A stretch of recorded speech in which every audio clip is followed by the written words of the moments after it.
بسم اللہ الرحمن الرحیم۔ السلام علیکم دوستو، آج کے قصے میں آپ کو سادگی کے کمال کے بارے میں ایک کہانی سنانے جا رہا ہوں۔ شفیق صاحب کی بیٹی کی شادی ہونے والی تھی اور باورچی عظیم احمد کو یقین تھا کہ اس کھانے کا آرڈر بھی اس سے ہی ملے گا، جو کہ یقیناً ایک بڑا آرڈر ہوگا، اس میں سے اچھی خاصی آمدنی ہوگی۔ شفیق صاحب ایک عرصے سے غریب بچیوں کی شادی کے سلسلے میں کھانے کا آرڈر اسے ہی دیا کرتے تھے۔ اس کے علاوہ ہر ماہ یتیم خانوں کو کھانا بھجوانا اور کسی دینی تقریب میں مہمانوں کی ضیافت کی ذمہ داری بھی وہی لیا کرتے تھے۔ اللہ نے انہیں سب کچھ دیا تھا، لوگوں نے کبھی انہیں اللہ کی ناشکری کرتے یا کسی کمی پر افسوس کرتے نہیں دیکھا۔ جب شفیق صاحب اپنی بیٹی کی شادی کے کھانے کے سلسلے میں اخراجات معلوم کرنے کے لیے آئے تو اس نے حساب بتانے کے بعد یہ یقین کر لیا تھا کہ اب ان قریب شفیق صاحب خود یا فون پر اسے کھانے کا آرڈر دیں گے۔ یہ کھانا تقریباً 6 لاکھ روپے کا بن رہا تھا، جس میں اس کا بھی پرکشش منافع تھا۔ شفیق صاحب ایک طویل عرصے سے اس سے مختلف مواقع پر کھانا پکواتے تھے اور ادائیگی کے سلسلے میں بکھرے تھے۔ ہمیشہ وقت پر ادائیگی ان کا معمول تھا، کبھی تاخیر نہیں ہوئی تھی، مگر پھر عظیم کی امیدوں پر پانی پھر گیا۔ شفیق صاحب کی بیٹی کی شادی میں شرکت کا اسے دعوت نامہ ملا، مگر کھانے کا آرڈر نہیں ملا۔ وہ سوچنے لگا کہ کیا میں صرف غریبوں کے لیے ہی کھانا تیار کر سکتا ہوں؟ شفیق صاحب نے اپنے ذاتی دعوت کے لیے کھانا مجھ سے اس لیے نہیں پکوایا کہ میں ان کے معیار کے قابل نہیں تھا۔ اس سوچ میں وہ مقررہ دن دعوت پر پہنچا۔ شفیق صاحب نے اسے اس دعوت کے لیے 12 مختلف قسم کے ذائقوں والے کھانے کا حساب کتاب معلوم کیا تھا۔ لیکن انہوں نے ایسے ہی مزے مزے کے کھانے پکوائے ہوں گے، اسے اس بات کا یقین تھا۔ مگر یہ کیا؟ اسے حیرت کا جھٹکا لگا۔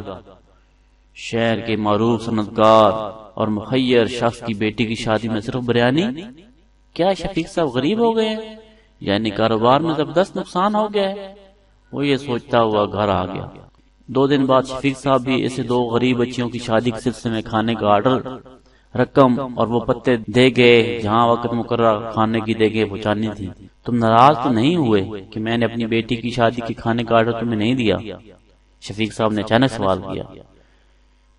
نہیں حاجی صاحب، ایسی تو کوئی بات نہیں۔ وہ شفیق صاحب کو حاجی صاحب کہہ کر پکارتا تھا، حالانکہ وہ اسے حاجی صاحب کے بجائے نام سے پکارنے کا کہا کرتے تھے۔ لیکن ایک سوال ذہن میں آ رہا ہے، عظیم نے آہستہ آہستہ کہنا شروع کیا۔ مجھے پتہ ہے کیا سوال ہے، شفیق صاحب بولے، مگر اس کا جواب میں تمہیں کل تفصیلی دوں گا، اس وقت جلدی ہے۔ دوسرے دن زور کی نماز کے بعد شفیق صاحب عظیم کے پاس موجود تھے۔ تم یہی پوچھنا چاہتے تھے نا کہ میں نے اتنی ساری ڈشوں کا معلوم کیا اور کھانے میں صرف بریانی دی، جبکہ میں تو سارے کھانے مہمانوں کو کھلانے کی مالی حیثیت بھی رکھتا تھا۔ تو سنو عظیم بھائی، میں ہر ماہ ایک مخصوص رقم اس کام کے لیے علیحدہ رکھتا ہوں، جس سے میں لوگوں کی مدد کرتا ہوں جو بچوں کی شادی کرنے کی سخت نہیں رکھتے۔ شادی وہ عظیم کام ہے جس کو اللہ اور اس کے رسول اللہ صلی اللہ علیہ وسلم نے پسند فرمایا ہے۔ اگر آج ہمارے معاشرے میں وقت پر لڑکوں اور لڑکیوں کی شادی ہونے لگیں اور یہ سادگی سے انجام پائیں تو میرا یقین ہے کہ ہمارے معاشرے میں موجود بے راہ روی اور ناپسندیدہ حرکات آہستہ آہستہ ختم ہو جائیں۔ مگر ہم نے شادی جیسے اہم فریضے کو غیر مسلموں کی تقلید میں مشکل اور مہنگا ترین بنا دیا ہے۔ اس بات میں پھر تمہارا سوال رہ گیا کہ کھانے میں صرف ایک ڈش ہی کیوں؟ تو سنو، جب میں نے اپنے گھر والوں اور قریبی رشتہ داروں کی فرمائش پر کھانے کی فہرست تیار کی تو اس کا تخمینہ 6 لاکھ روپے بنا، مگر یہ دعوت ایک کھانے کے ساتھ بہت کم خرچ میں بھی ہو سکتی تھی، اور انتہائی سادگی کے ساتھ، جو میرے اللہ اور اس کے رسول صلی اللہ علیہ وسلم کو بے حد پسند ہے۔ میں نے وہی کیا اور سادہ کھانا بنوا کر 6 لاکھ روپے میں سے بچ جانے والی رقم کو اس فنڈ میں ملا دیا۔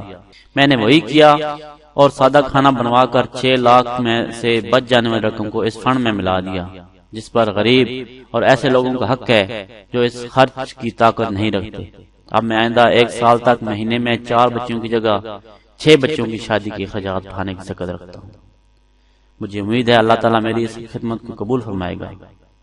عظیم حیرت سے شفیق صاحب کو دیکھ رہا تھا۔ ان کا جواب اور عمل اس کی سوچ سے بالکل مختلف تھا۔ اگر آپ کو ہماری کہانیاں اور قصے پسند آتے ہیں تو آپ میرا چینل ابن آدم سبسکرائب کرنا مت بھولیے گا۔ السلام علیکم ورحمۃ اللہ تعالی وبرکاتہ۔